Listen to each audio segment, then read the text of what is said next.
Commercial Construction Coffee Talk fans, thanks for chiming in. My name's David Corson. I'm your host. I'm also your publisher. I'm also the publisher and editor of Commercial Construction and Renovation magazine. Thanks for finding us on the web. Hope everybody had a great Thanksgiving. Getting into the holiday spirit here. Got Christmas coming down the road. Hanukkah's over. The Festival of Lights was really nice. A lot of my Jewish friends, I was texting them and sending the memes and all that stuff, having fun with the digital technology. Kind of a bummer of a weekend this past weekend in Atlanta. Georgia blew it against Bama. All the Bama fans. It looked good in the beginning, but you got to play for 4 quarters. So kind of a bummer, but they're still in the thick of things. I'd like to see them. I think we're playing Michigan, who's ranked number 2. And Bama's got to play Cincinnati, who we beat last year in the Peach Bowl. So I'm kind of hoping that, I'm looking at it 2 ways. I hope Cincinnati beats Bama because we played them last year, so it'll be a nice revenge game. But then again, if they lose to Bama and we beat Michigan, which I hope we do, because I think we're the better team, that they get another crack at them, And I'm sure Coach Smart up there in Athens would like another crack against his mentor, Coach Saban. So, but really terrible weekend in Atlanta. The Hawks lost, the Falcons lost. I think the indoor lacrosse team, the Swarm, had their opening game. They lost. I think the hockey team lost. I mean, it was just talk about a dismal weekend, but you know what? I still enjoyed everything, It was great. Just indoor lacrosse has been closed for 2 years. It was awesome to see, they had a couple expansion teams out there, and I went to University of Denver. We had 10 University of Denver alumni Pios playing in the NLL across the country. Most out of any school in the D1, lacrosse era. So it was nice to see all my buds out there in Pio land showing their stuff on the green turf indoors. But you know what? Can't win them all. It's a long season. Just got to forget about it and go for the next game. But anyway, the holidays are almost here. You got to make the best in business. You got about another 2.5 weeks. And then, it's kind of a wash. Myself, I have my summit coming up on January 20th. So I've got my summit hat on. I just put my issue, my number 10 issue out today, and closing my next issue. And I'm working right through the holidays and looking at January 20th. And that's when I'll probably take my little couple days off and recharge my batteries. So, but hopefully, like I said, make the best of the next 2.5 weeks and then enjoy yourself through, Christmas, New Year's, going to 2022. Don't talk politics, have fun, and let's close the year out on a positive note. So with that said, got a very nice gentleman. He's actually sitting in Nashville, Tennessee, but his name is Chris Hall. He's the vice president of sales. He's a painting contractor called Renovia, which is headquartered in Indianapolis, Indiana, the Hoosier state. But he's on the road and he's doing this call and in his office in Nashville. So Chris, say hello to our listeners out there on Commercial Construction Coffee Talk Land. Hey, how's it going? David, thank you so much for having me on. I have been following you guys with everything you've been doing with CCR and just love a lot of the content that you guys are pushing out, and just a privilege to be a guest with you here on the podcast. Hey, listen, my column in my latest issue was all about labor. So, you're a service provider, you're probably just swamped, and, a perfect person to talk to because every facility I can think of, retail, restaurant, federal, mixed use, cannabis, craft, houses, commercial, you name it, they all need paint. And paint can change everything. A little new paint makes everything look great, whether it's on a car or a house or, a really nice retail store. So I think your interview here on CCT is very, very timely. So this is the way it works, Chris. 3 parts. Gotta tell your story. Don't leave anything out. We can find your skeletons and stuff. So we want to know where you grew up. You got any brothers, sisters, where you went to school, if you played any sports, where you went to school. If you're in the military, that's awesome too. And then how you actually ended up, where you are today. And then we'll talk a little about some of the lessons you've learned in the pandemic. Then we'll close it out. So the floor is here, Chris. Tell us your saga. Thanks, David. Well, I'm gonna raise the energy since you said that everything was a losing weekend in Atlanta. So Hey, I'm still in a good mood, though. Believe me. I mean, you got to understand. I'm a sports guy, so I took the winter lacrosse. Likewise. Yeah, likewise. So I took the winter lacrosse season off, and I'm thinking about getting. I'm a first degree black belt, so I was thinking about going back on the mat, and like, so my wife, it's Saturday night. I'm watching the game. I got my laptop. I'm watching, and she's like, "Oh my God, it's that time of year, man. You're just, I go, come on, babe, you know me." And plus, I had University of Denver. I was listening to the game. They were playing ASU. It was crazy. Last year, not to break in on you, but last year, or the year before I was out at this conference, we just had our first in-person event since last February, last week in Phoenix. I had about 65, 70 people show up. It was great seeing people out, without masks. One person came with a mask and took it off in about 2 minutes. But no one had masks on. Everybody was hugging, shaking hands and having a good time. But when I did this event the year before, University of Denver was playing Arizona State in ice hockey. And University of Denver, we're ranked number 10 in the country.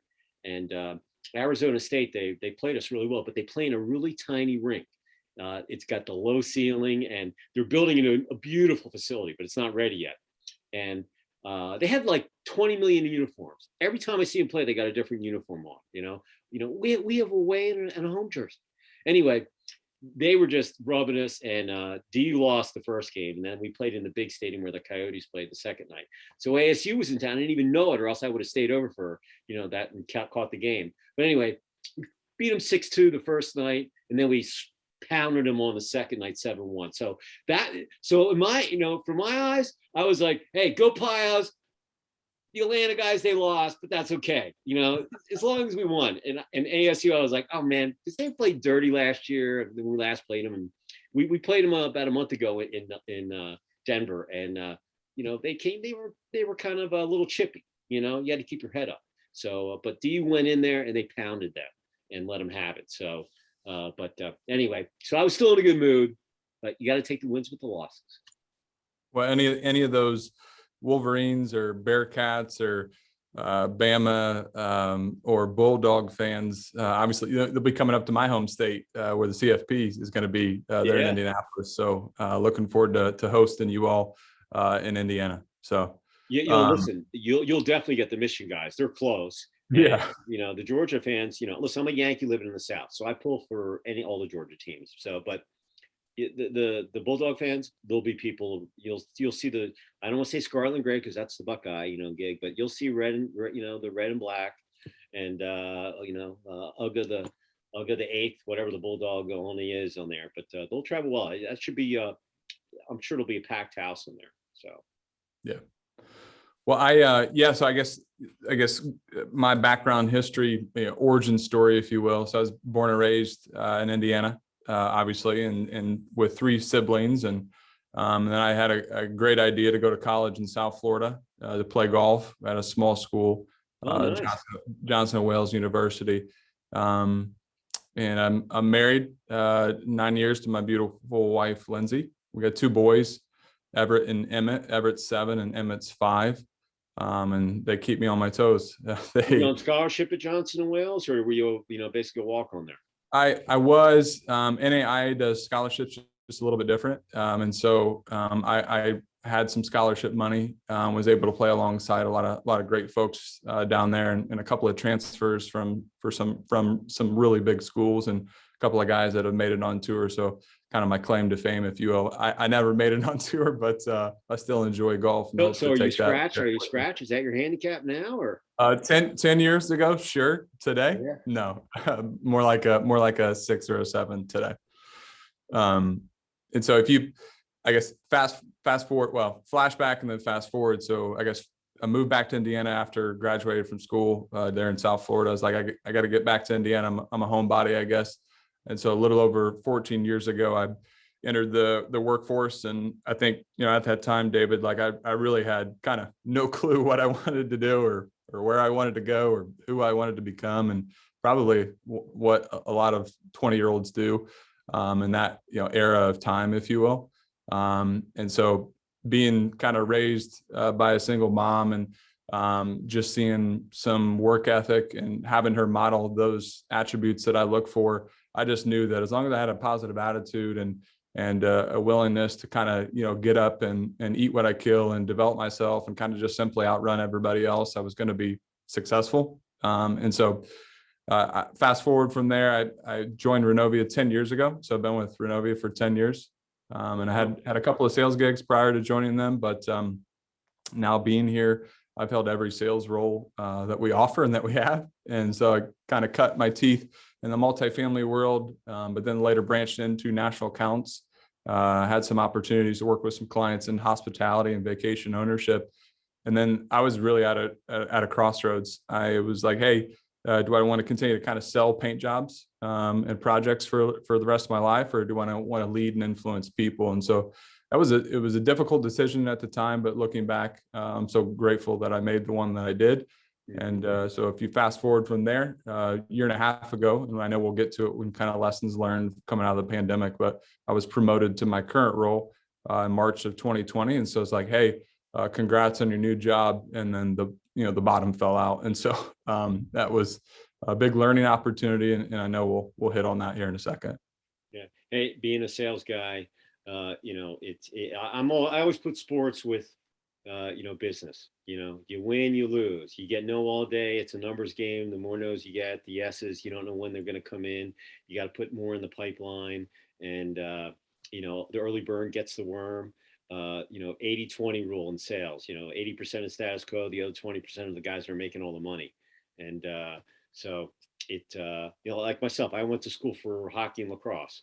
And I skied. I was a ski bum too. My parents had a house in Vail. So I did the 5-year plan. I took 1 year off and, did that. But, coming out the same gig, had my degrees in economics, political science, and, didn't want to become a lawyer or whatever. And I did kind of the same thing. It's crazy where, what the funniest thing is, I went to prep school in New Jersey. I'm still friends with some of my buds I graduated with. And when I tell them I'm a publisher editor, even my English teachers I'm still friends with, I'm Facebook buds or whatever. And they're like, oh my God, Corson, you were like the worst in English. I almost failed your tail. And you're a freaking editor. I can't believe it, And, it's crazy where you end up, It's So, funny how things happen in life. And it's, I don't know, I think it's all kind of if you're intentional and you just bring the right energy and you're willing to work hard, I think good things happen to those types of folks. yeah. Well, listen, painting is an art, okay? Because I just sold my house and I redid all it's my third house here in Atlanta. I've been here since '92, and had replaced the windows, but I didn't do all the frames. I just did the the glass, and but the sashes and the frame, they still had to get redone. And my wife's an interior designer, so she does plenty of painting and so forth. But painting, man, you got to have a smooth hand. Sanding drywall is an art, because once the paint goes up and you look, you can see if someone did a good job or not. And it can make or break a project. I mean, you can't just grab a can of paint and a paintbrush and go, yeah, man, I'm a painter. Everybody thinks you can, but it's not that way. It's I built, when I was little, I used to build models, and I was, I had the spray, the air sprayer and putting the little eyes. I was into the military, scenes and all that stuff. So I have a pretty smooth hand, but God, the painting, we did 2,200 square feet in our basement when we did it before we put the house on the market. And my God, the painters, the original painters that we got, I had to get rid of them, and you go find someone else because they just did a terrible job. And it was, we went after they did it. We're going making marks. I'm like, oh my God, the whole wall's marked. They got to redo this whole thing, and paint. Trying to find paint, even primer. Yeah. Was in stock, and it's extremely expensive. And but like I said, people think that, oh yeah, I'll just grab a paint and paintbrush and go, I'll become a painter. No. You got to have your act together. It's an art form, and I totally realized it. When I was going through the whole thing, that it was just eye-opening, to say the least. Yeah, and I think it's something where too we have a philosophy. I agree with you that the actual craftsmanship and the execution is critical, but we definitely have a philosophy of trying to put like people and predictability first, and so that kind of is interwoven with not only how we treat our employees but our customers and our contractors. And so I don't know. I mean, anybody, in my opinion, David, can come out and paint your house or paint your property kind of 90% of the way. It's that remaining 10% that's going to separate you from the rest. My wife's, she's got several painting crews that she uses for her jobs, and those guys really, I mean, they're not just painters. I mean, they're woodworkers. They're good with their hands, and they've got all sorts of stuff that they can do. It's just not paint. You think that we had put some wiring in, and I don't know, we had to cut a couple holes in the drywall and run some wire to a couple receptacles, and make sure that we were going to pass inspection.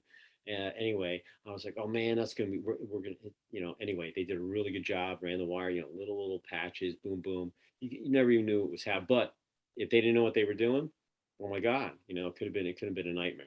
And so painters are just not painters, good ones. They know a lot of other stuff, That's right. I'm sure your guys are well versed in, hey man, we get that done for you. If not, we'll find someone to get it for you. And working for a 22-year-old business, and we got offices around the country: Indy, Nashville, Myrtle Beach, Tampa, and Dallas, Texas. We come in contact with all different types of substrates, types of customers, and types of buildings and structures that require different methodologies from a production and execution standpoint. So yeah, we've got to be pretty versatile in terms of how we service the needs of our customers. So let's talk about the pandemic. So you got your promotion, you're high, you're riding high, you got the big VP title, and February, there's cranes everywhere, people are busy, don't eat, listen, there was a problem looking for people before the pandemic, let alone after it. So now the pandemic comes in, you think it's going to be a 3 or 4 week shutdown. Here we are 18 months later, basically. And some states are locked down. The majority of the country's open up. There's some crazy, stupid, I'm not going to say it, just crazy policies that are coming, from Washington or, just out there in general that are hindering, just like painters. If you're in a certain state, you had to be you were doing a small job where you'd be close together, it could have been very tough to get done. Versus if you were painting a guardrail out in a federal highway project, it wouldn't have been a big deal because you were outside. So Yeah.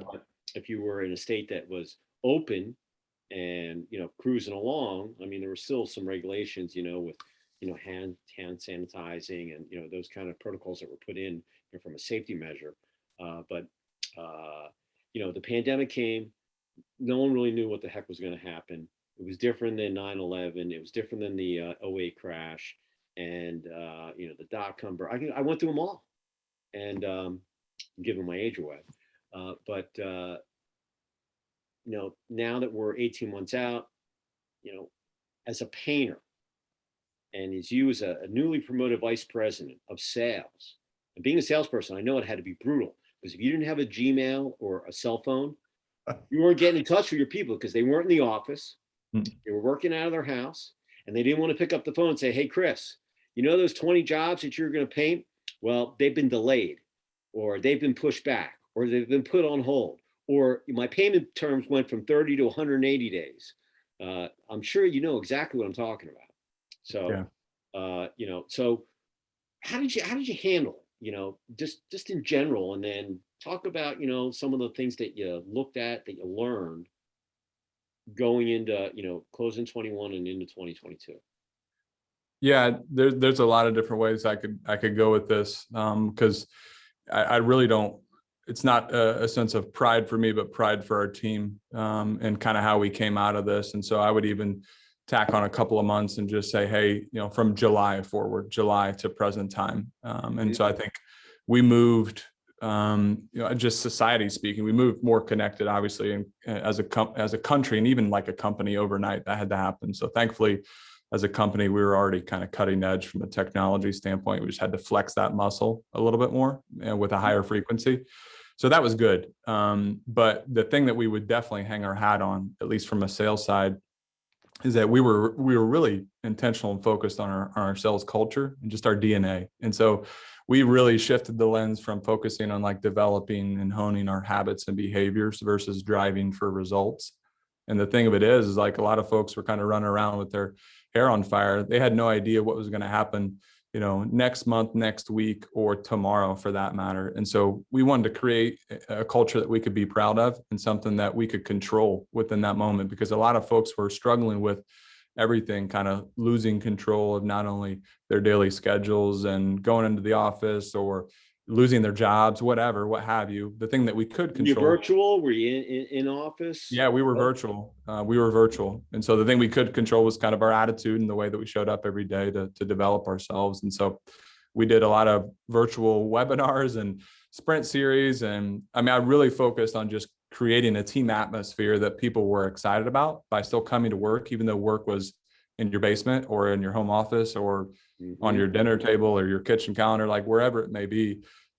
We focused on that. And honestly, that's probably one of the things that changed the trajectory of our sales team is once we created that DNA, then we said, once everything lifted from a new normal standpoint, we knew that, we were already back full throttle because it didn't necessarily matter if customers were making decisions or not. We knew that if we continue to show up each and every day, then, we're going to be focused on those habits and behaviors versus making sure we land a project or make sure we hit our number per se. Yeah, like multifamily, those guys kept on building. I mean, that sector Yep. it's like one of the hottest sectors. We put a multifamily section in the magazine just because it was so hot. But hoteliers, even though they took it on the chin and a lot of them shut down, a lot of them did a lot of work behind the scenes. They didn't have to deal with customers in, their hotels were closed. So they went in and put new carpet in, they paint. I mean, listen, what's a hotelier do when they don't redo the building? No. They paint, they put new carpet in and new FFE, Yeah. I mean, that's about it. One of those three, a combo of the three, or, maybe just paint. You never know. But I mean, that's what they do. And thankfully, we were considered essential. So we never truly shut down our operations. And so we were at home, working remotely for about 6 weeks. And then myself and the rest of our exec team came back and we said, look, if we've got folks that are out in the field that are still working, then we need to be and show that representation in the office as well. And so we then made a decision to work on bringing the company back full bore there kind of midsummer of 2020 because we still had teams actively, working out on folks on our customers' buildings. The talk about the psyche as from the first couple of months, like you said, it was a wash. But then you're right, about the summer things started to kind of get into place and people got in their groove, and through the end of the year right now, and then 2021 came, and now we're going through now this, and it tell me the psyche of the roller coaster, because you're management now, so you have a team. What were some of the things that you had to deal with? It's if you don't you didn't have nobody had a playbook, so everyone would have to be authentic and vulnerable and admitting that.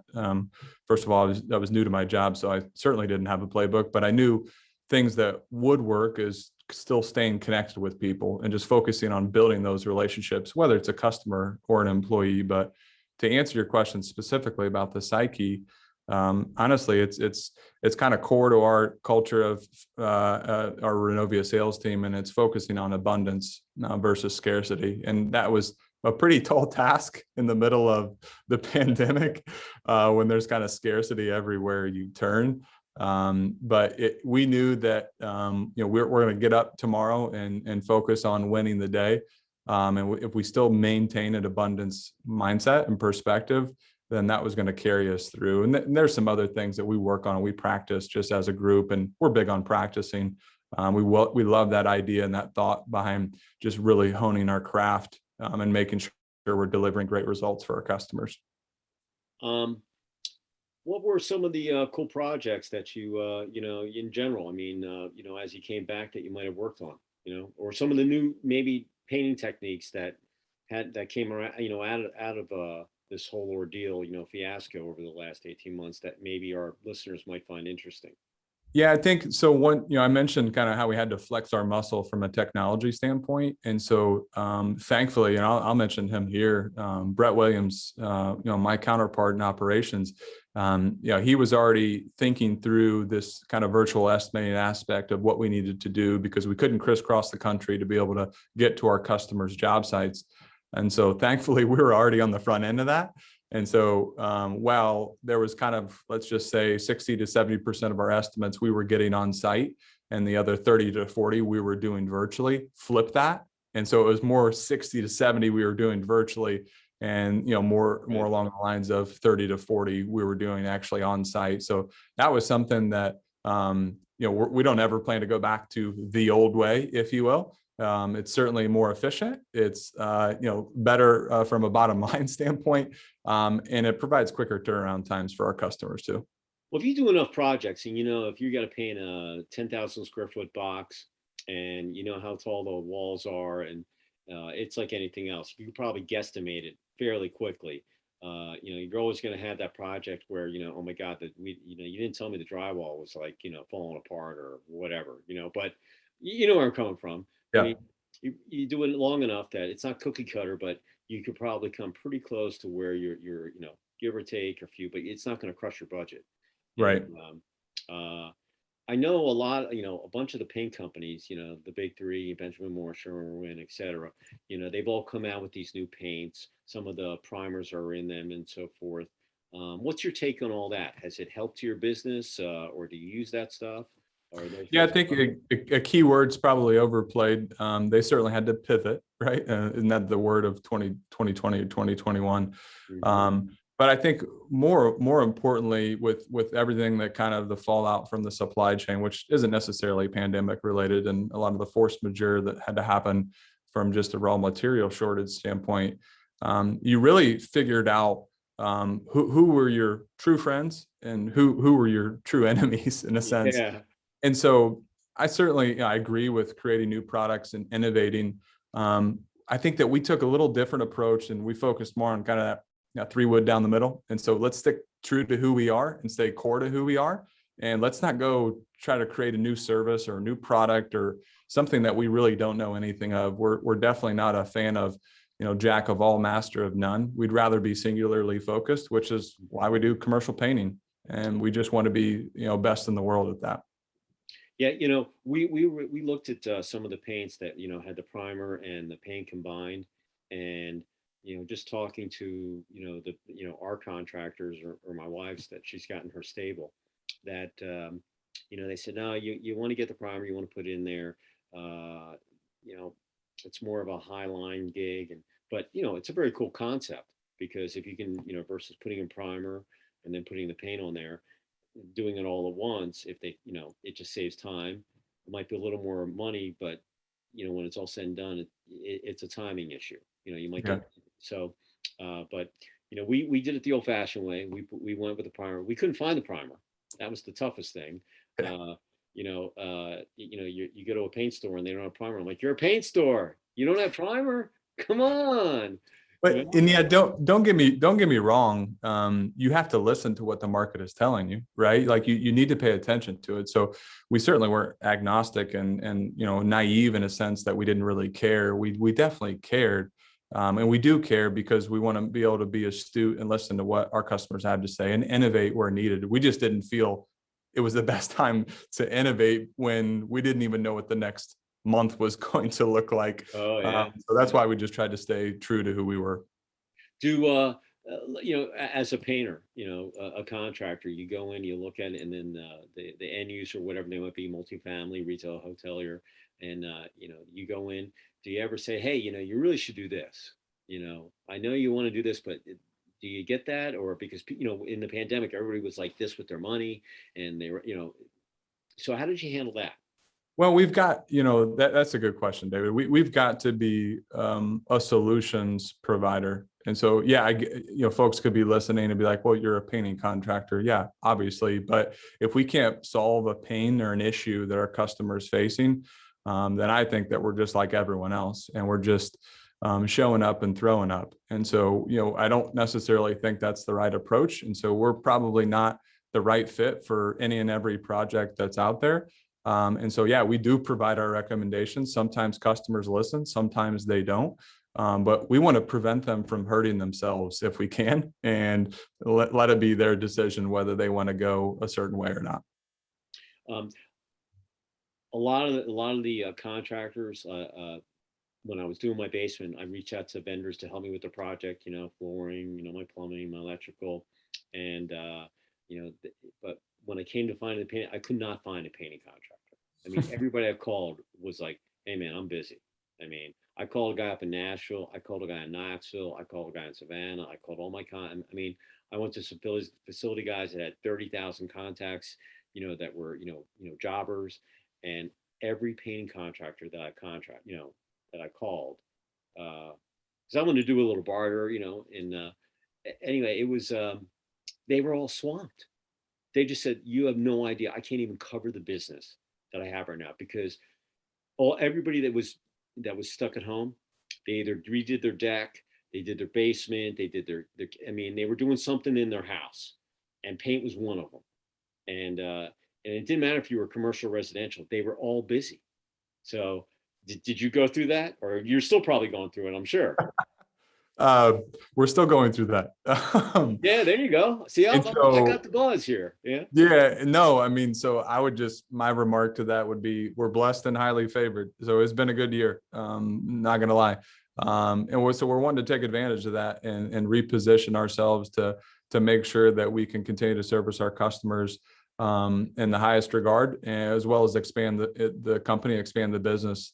It's kind of like our recent move into Dallas. We felt a need from just an efficiency standpoint, as well as just a customer experience, right? Like, we want to be able to get to these areas quicker. And that's what a lot of our national customers really rely upon, and they request from us. So we wanted to be able to, meet them where they're at, and expanding is one of those. So I'll put this in golf terms, since you were a golfer, you got the big tournament coming up, and one of the big golf club companies comes to you and says, "Hey, Chris, I want you to try this new wedge out, and the tournament's tomorrow, but it'll do great wonders for you." And you're like, "I don't think so. I'd rather play with it for a little while before I go out and do the real gig." So, am I right? Yeah, you couldn't be more spot on. I got a Scotty Cameron Newport 2 that I've had since I was 16 years old. So yeah, I'm a fan of sticking with what works. Yeah, absolutely. So, uh, if you had a positive thought or phrase that you would want to leave with our listeners out there, our commercial construction coffee talk land, what would it be as we close 2021 out and move into 2022, the new year? I could go a lot of different routes here. Folks that know me best and that know me personally, I'm a junkie for just development when it comes to kind of the professional and personal, just development in general. And so I guess I've said this to others. I'd say it here, is that dissatisfaction is a symptom of ambition. And so, simply put, I push myself to become better than I was yesterday, and that's something that's certainly within my control. And I consider myself a fairly ambitious person, but I also know that I need to give myself grace. And as a hard charging leader and somebody that wants to make their own dent on the industry and the world per se, I know you've got to be able to give yourself grace. And so the other thing I would say is that you can run in place and go nowhere fast. And so you've got to start. And so I don't know if some of these folks that are listening, want to start a new business or start a new department or start a new workout plan or start a new eating habits, like whatever it is. I think a lot of times the hardest part is just starting. And so hopefully they can take that away from here. Being a golfer, like I said, I always put sports with business. So, golf is kind of like, hitting balls is like doing free throws. Tiger Woods, he go play a whole, 4 rounds in a tournament, and then he's out on the driving range hitting, another 300 balls. He didn't, you just can't hit 10. you got to keep doing it and doing it and do it repetition, repetition. It's like advertising. Hey, you can run one ad and do a rifle shot, but if you do repetition, you're just going to get more of that repetitive. People are going to, but you want to change it up a little, but still you got to do your dirty work to get, to get it right. And there's nothing like learning. And I always tell people, like right now, better busy than not. That's a blessed thing to be busy. And going into the new year, everybody's going to get gym membership, or they're going to get this, or they're going to get that. And then by March, they haven't been in the gym yet. So for all you out there, as you make your New Year's resolutions coming up, if you want to do something, you got to go through with it. Tell yourself this year that you're really going to do this. It could be just a little thing, but you want to start it, do good at it, learn from it, and finish what you started. And it's like making your bed. Start your day out. Make your bed in the morning. You've already finished one little thing. It takes like 2 seconds, even if it's not like perfect. At least you did it. So that's my my leeway. But I always put it golf terms. Man, you got to hit a lot of balls, man, to hit the fairway all the time. And even the pros, they hit thousands of balls and they still shank them. So it's practice makes perfect. And so very, very cool advice. We thank you for that. Chris, if someone was looking to get in touch with you as far as looking for your services to talk about painting and maybe what they have with a project, how would they reach out to you? I'm pretty active on LinkedIn, and so you can connect with me there, or feel free to just shoot me an email, chall@renovia.com. So either way, I'd love to chat. If anybody wants to reach me, I'm at davidc@ccr-mag.com. If you're not a subscriber to the magazine, actually, this is my last magazine that I published. I'm now 100% digital. So this is like, a keepsake. Very tough for a print guy to say, no more. But, we had 2.8 million people hit our website last month. And we sent out 125, probably more than that. But, a lot of, I just blasted out the new issue link today and people are already, coming back. But if you're not a subscriber, we got a little subscribe button up there, hit it, and we'll add you to our digital list. If you have any projects out there, send them to us. It's like, I know so many people have already heard this a million times. If you don't play the lottery, you can't win. You got to buy a ticket. So if you don't send us something, we can't find a place for it in the magazine, on Twitter, Facebook. I'm posting every night, 10 to 1 o'clock in the morning. So send it to me. We like looking at everything. You never know where it might end up. I used to say ink, but now it's digital. So Chris, enjoy the rest of the month of December up in the great state of Indiana. And I've been to a couple of Indy 500s over the years, so I'm very well versed with that city.